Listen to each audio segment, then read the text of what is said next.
Hello everybody, Caventia here, but you can call me Cav. I'm here on Microtech where we've got a bit of a storm, but what really matters is that we're going to be checking out one of the new ships released in the PTU, which is the ARGO SRV. Beep beep boop boop. Beep beep boop boop. Where is it? Hello, you beautiful orange thing, you.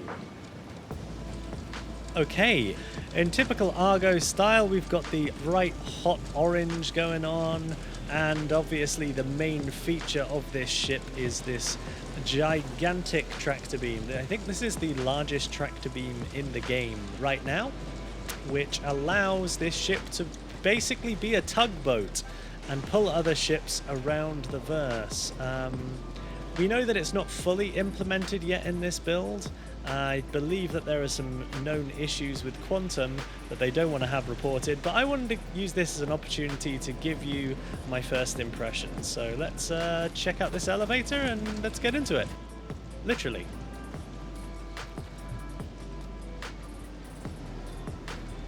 Okay. I like how sturdy this this here platform looks.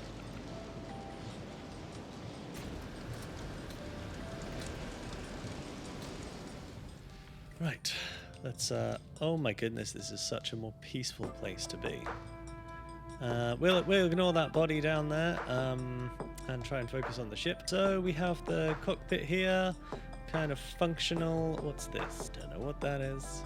We've got a panel here. Presumably this isn't where you operate the tractor beam. And then we've got some life support. Oh, we've got little buttons. Ooh, I like them sound effects. Ooh, very much like those sound effects. That is going to be comms. This is a cooler. We have got any other hints on these ones? And that is a power plant. Of course, it's going to need a big power plant to power that gigantic tractor beam on the back. Life support radar relay. Ooh, I do like the sound effects. Yeah, I really like the sound effects. Okay, and on this side we've got battery and gravity generator.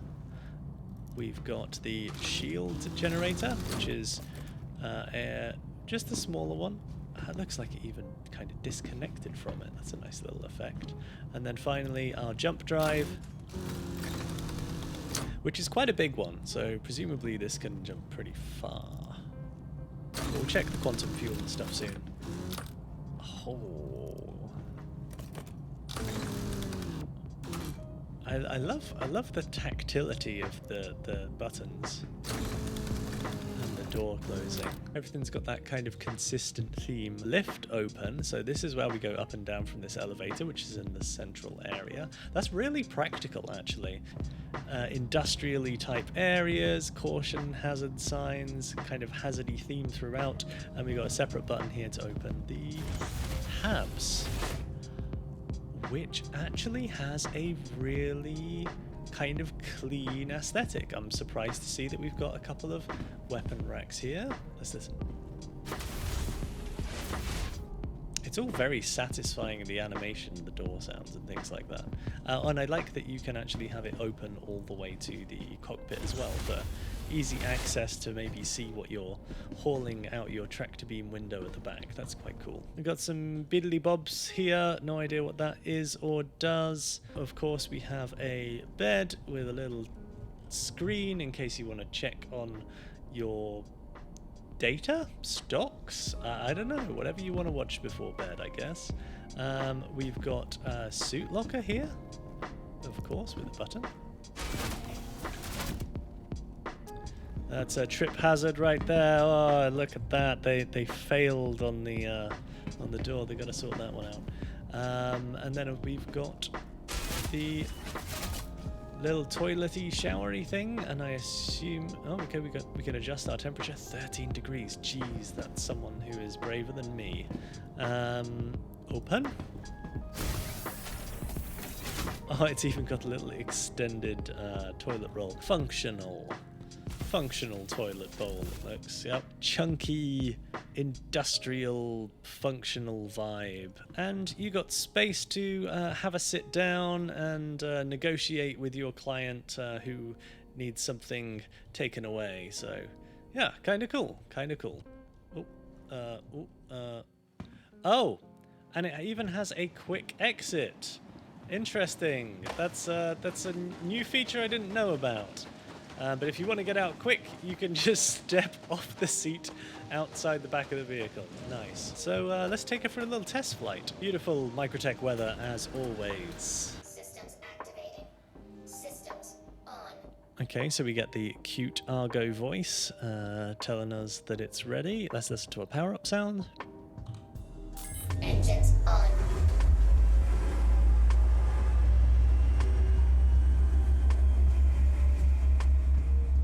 Nice. Feels like it's got a bit of a drum and bass drop about to happen when you fire up the engine. Let's listen to the power off sound. Engines off.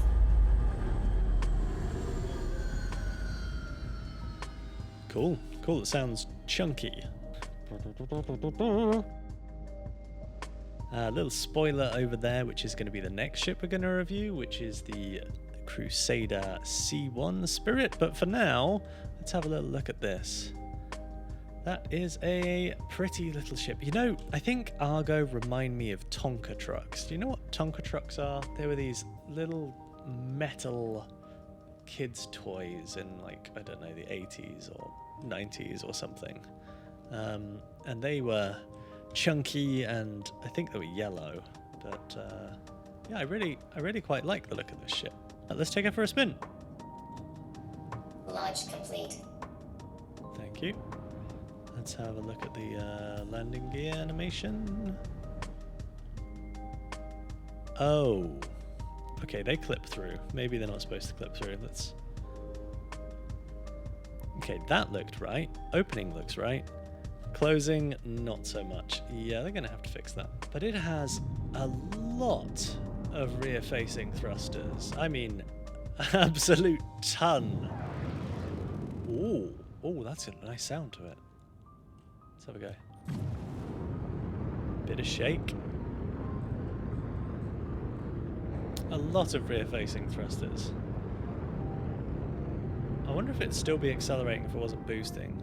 No, okay, so it's relatively slow in atmosphere, but it has boost for days, and all of those thrusters facing backwards to push you through even the thickest of atmospheres.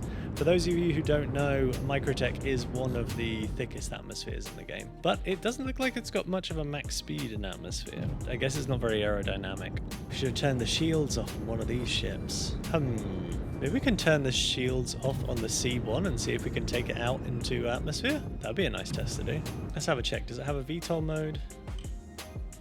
Oh, it does have a VTOL mode. Almost every single thruster. Yeah, look at that. That's cool.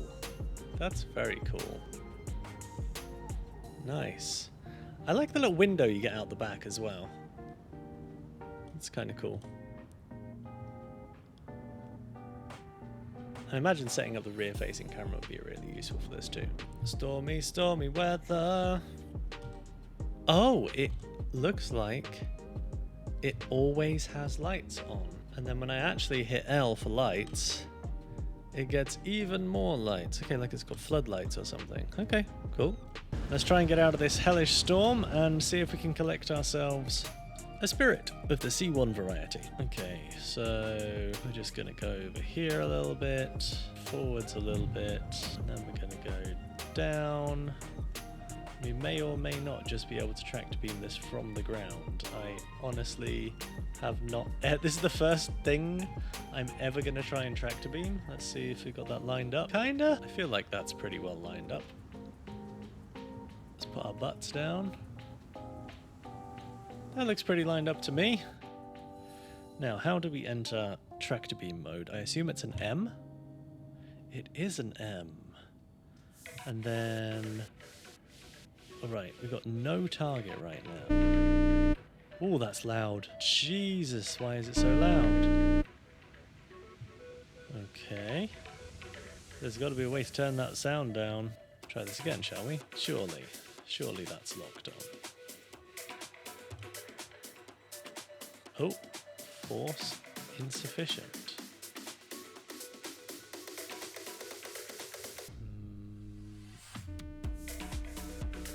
Crusader C1 target in tow. Okay, so if we just try and pull up now, what happens? Come on, Spirit C1.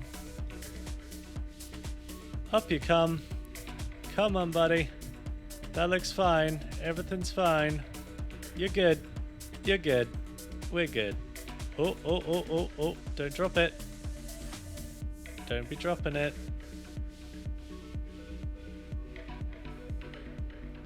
My word, that sound is so loud.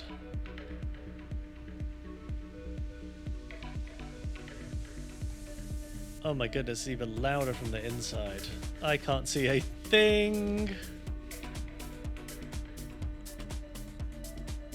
Is it still behind? Oh, it's no longer behind. Quick, grab it! Quick! Don't you fall on me! No! No! No! Oh. I guess we'll save the C1 review for another time. Maybe Microtech in a blizzard is not the best time to try and pass your towing certification. Okay, let's find something else to tow. Oh, in towing mode you also don't get your altimeter. Let me rate my first towing experience. Absolutely frickin' awful. Almost as bad as my choice of video location. But we got ourselves a little space truck and we will try and tow some more. Let's check some of the basics. Flight and atmosphere was pretty poor. I don't really know how to review this ship. Okay, this could be a fun one. Investigate wreckage claim. The flight recorder needs to be recovered and delivered to the landing pad locker in New Babbage. How about we just deliver the whole damn ship?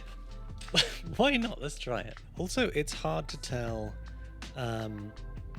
when you are or are not in quantum range because your markers are either orange or orange. So right now, I'm unable to jump to that location. Not able to jump. Not able to jump. Not able to jump. Able to jump. Did you see a color change? Because I sure didn't. So that's one disadvantage of the consolidated Outland vehicles, because they have the orange UI, and I guess the Argo vehicles as well. Oh, let's see how much quantum fuel it's got. Okay, it looks like it probably comes with, I'm guessing about 2,800 quantum fuel. Maybe this came down from Port Tressler or something. Of course, we're going to be collecting this from the pitch black. Wonderful. Oh, hello. You were pitch black a second ago, now you're super glowy. What's the deal with that? Oh, and now you're dark again. Okay, maybe that's a shader's issue with this this build. Hydrogen fuel, 75%. I wonder if hydrogen is going to be an issue in this thing. It may be better suited to trucking stuff not from atmosphere. Hello, what are you? Oh, it's a caterpillar. It is a caterpillar. Nice. So if we can just collect this chunk of the caterpillar, then we can be on our way, right? Oh, can it not be moved? Okay, let's... Oh, okay. Well, I guess we're going to do it by hand. Kind of sad that we couldn't collect this whole section of caterpillar, but nah, it's fine. It's fine. We'll find some other uses for our new toy. Wow, you're glowy. You are a glowy box.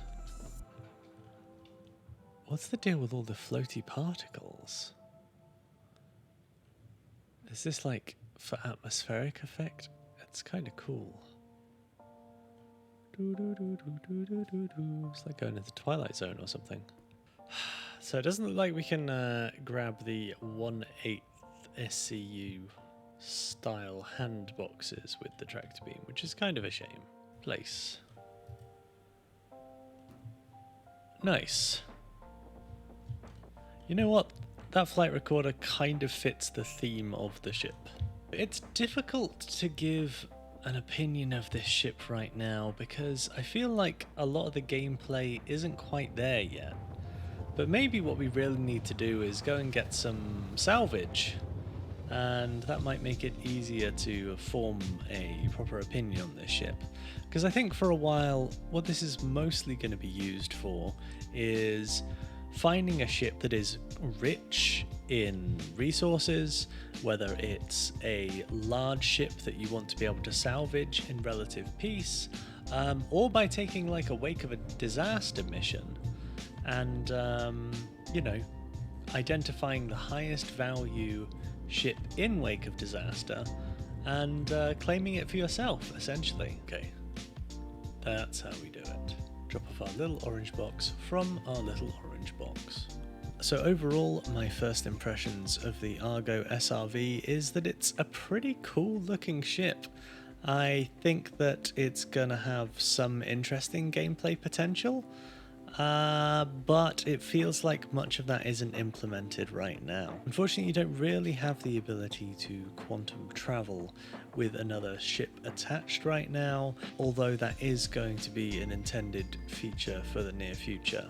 I quite like the design language, I quite like the interior, I quite like the tactility, and I quite like some of the silly bugs that you can do with this ship right now, including grabbing orbital sentries and transporting them around and things like that, but I'm sure much of that is going to end up being patched out.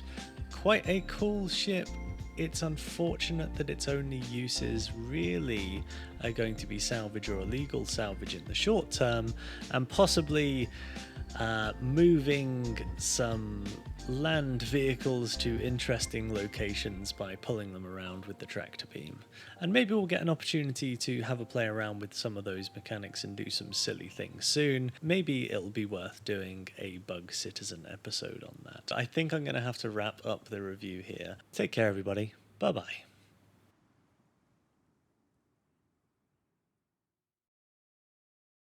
And I imagine setting up the rear-facing camera would be really useful for this. Oh, I imagine. I mean, not. I hope it's not launch complete. Now, this is a little bit of spoilers we've got coming in here, which is the next ship that we're going to be reviewing. Off in the distance there, that is the Spirit C1.